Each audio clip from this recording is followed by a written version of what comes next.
নাম যমুনা। এই দেখুন দেখুন এর নাম যমুনা। দেখুন এ কিরকম করে রয়েছে। দেখুন দেখুন আর একটা দেখবেন কি, এই দেখুন এর নাম কৌশানী ঘোষ।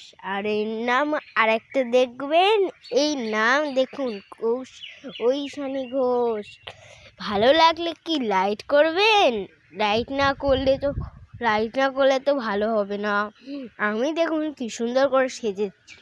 দেখুন অনেক গরম পড়েছে, এই গরমে একটি আমের রেসিপি করলে হয় না? আমি কালকে বানিয়ে আনবো আম মাখা। যদি ভালো হয় লাইক করে দেবেন। 100টা কিন্তু দরকার, নাতে কিন্তু ওই ভিডিওটা কিন্তু করে দেবো না আপনি। আপনারা কিন্তু ভালো থাকবেন। বাই।